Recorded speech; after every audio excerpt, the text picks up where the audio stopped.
complètement déséquilibré. Et donc ça, c'est arrivé après quelques jours de pluie où j'ai vraiment tiré sur la batterie et il s'avère que, en pratique, quand j'ai rechargé après la première journée d'ensoleillement, eh ben, j'avais des cellules qui étaient vers 3,50 et les autres stagnaient à 3,36. Donc des cellules qui étaient très très hautes en tension et d'autres basses. Et malheureusement, le JKBMS, malgré son active balancer de 2 ampères, n'a pas le temps pendant la période de floating de pouvoir équilibrer. Donc j'ai essayé plusieurs stratégies et aucune n'a fonctionné et je vais vous en proposer une qui a fonctionné et en plus qui n'a pas nécessité de démontage, de remise en parallèle de ma batterie. Donc au niveau maintenance, j'ai rien eu à démonter. Par contre, j'ai dû mettre en arrêt de service la nuit précédente mon système solaire. Donc je suis retourné sur Enedis la nuit. Heureusement, j'avais déjà chargé l'eau chaude, etc., etc. Donc j'ai pas tiré beaucoup.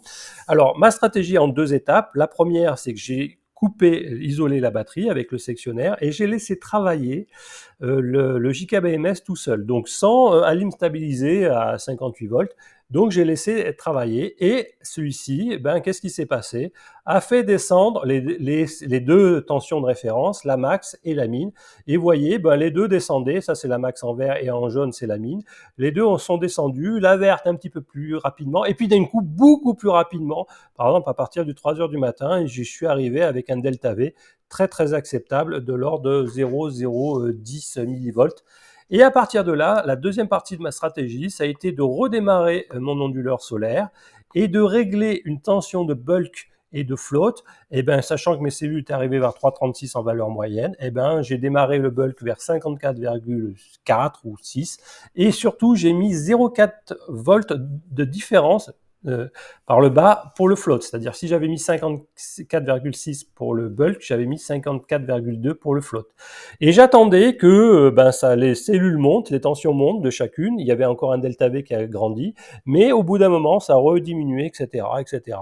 Et au bout de quand le delta V était redevenu à 0,010, qu'est-ce que j'ai fait? J'ai augmenté le couple bulk float par un pas de 0,4, c'est-à-dire après je suis passé à 55 et puis ici à 54,6 et ainsi de suite. J'ai attendu jusqu'à arriver plusieurs fois en répétant, en augmentant par ces deux tensions, jusqu'à arriver à 56,8 et ici 56. Et vous allez voir que maintenant, je suis parfaitement équilibré.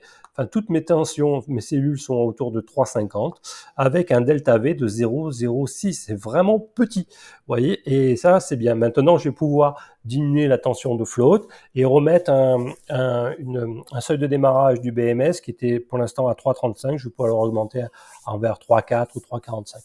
Donc voilà, c'est un moyen de pouvoir récupérer l'équilibrage de vos batteries et sans tout démonter, mais ça nécessite un petit passage sur Enedis de temps en temps. Voilà, et aussi un moyen, une petite astuce, j'ai remarqué que pour mesurer un état indirect de vos déséquilibres des cellules, c'est quand vous observez que la tension de votre batterie donnée par l'onduleur et celle par votre BMS commence à grandir cet écart. Et généralement, moi j'ai eu par exemple ici 55 volts et là des fois je montais à 55,6. Et plus cet écart grandit entre la tension donnée par votre onduleur et votre batterie, plus c'est un signe de déséquilibre. En tout cas, j'ai remarqué ça. Je ne sais pas si je dis une bêtise ou non. C'est à prendre avec des pincettes. Donc du coup, vous pouvez appliquer cette procédure que je viens de décrire là à l'instant. J'espère que cette vidéo va être utile. Voilà, une astuce avec un minimum de désagréments. Je vous dis à bientôt.